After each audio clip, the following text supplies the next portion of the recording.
ಈಗಲೇ ಚಂದಾದಾರರಾಗಿ ನಿಮ್ಮ ನೆಚ್ಚಿನ ಶೋಗಳನ್ನು ನೋಡಿ.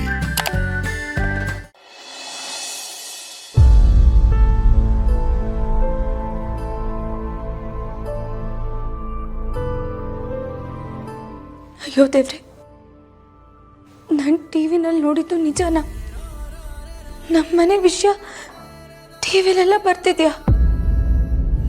ವೆಂಕಣ್ಣ ಜೈಲಲ್ಲಿದ್ದಾನ? ಹೇಗಿದೆಲ್ಲ ಆಯ್ತು? ನಾನು ನಂಬಕ್ಕೆ ಆಗ್ತಿಲ್ಲ.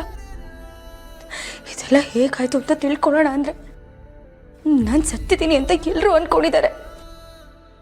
ಹೇಗಿದೆಲ್ಲ ತಿಳ್ಕೊಳ್ಳಿ. ಪಾಪ ವೆಂಕಣ್ಣ ಯಾರಿಗೂ ನೋಯಿಸೋಂಥವನಲ್ಲ ಅವನು. ಅಂಥದ್ರಲ್ಲಿ ಆಕ್ಸಿಡೆಂಟಾ?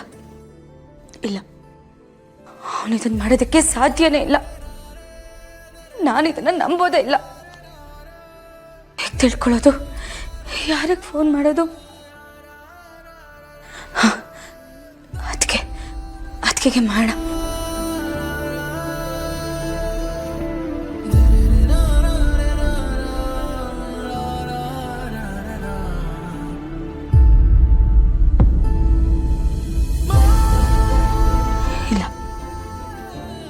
ತಪ್ಪು ಮಾಡ್ತಿದ್ದೀನಿ.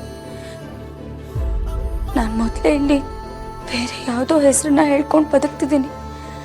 ಅಂಥದ್ರಲ್ಲಿ ನಾನು ಬದುಕಿದ್ದೀನಿ ಅಂತ ಗೊತ್ತಾದರೆ ಆ ವಿಷಯ ಎಲ್ಲರಿಗೂ ಗೊತ್ತಾಗುತ್ತೆ. ಮತ್ತೆ ನಾನು ಜಯಂತ್ ಅವ್ರ ಜೊತೆ ಇರಬೇಕಾಗುತ್ತೆ. ಮತ್ತೆ ನಾನು ನರಕನ ಅನುಭವಿಸ್ಬೇಕಾಗತ್ತೆ. ದೇವ್ರೆ, ಯಾಕಪ್ಪ ಇಂಥ ಪರಿಸ್ಥಿತಿಗೆ ತಂದುಬಿಟ್ಟೆ ನಮ್ಮನ್ನ? ಇಷ್ಟು ದಿವಸ ನಾನು ಸತ್ತಿದ್ದೀನಿ ಅಂತ ಮನೆಯವ್ರು ಎಲ್ಲರೂ ದುಃಖಪಟ್ರು. ಈಗ ನೋಡಿದ್ರೆ ಪಾಪ ವೆಂಕಣ್ಣ, ಅವನಿಗೆ ಹೀಗಾಯ್ತು ಅಂತ ಎಲ್ಲರೂ ನೋವು ಅನುಭವಿಸ್ತಾ ಇರ್ತಾರೆ.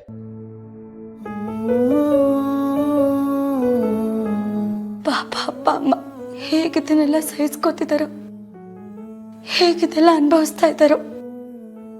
ಈ ಸಮಯದಲ್ಲಿ ನನಗೂ ಇರಕ್ಕಾಗ್ತಿಲ್ವಲ್ಲ.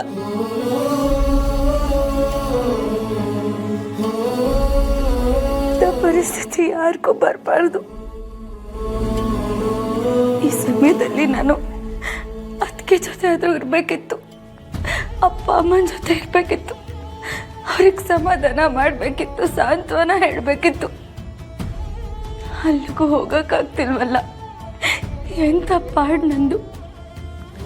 ಆದರೆ ಇದೆಲ್ಲ ಹೇಗಾಯಿತು? ಇದನ್ನೆಲ್ಲ ಹೇಗಾದರೂ ಮಾಡಿ ತಿಳ್ಕೊಬೇಕಲ್ಲ.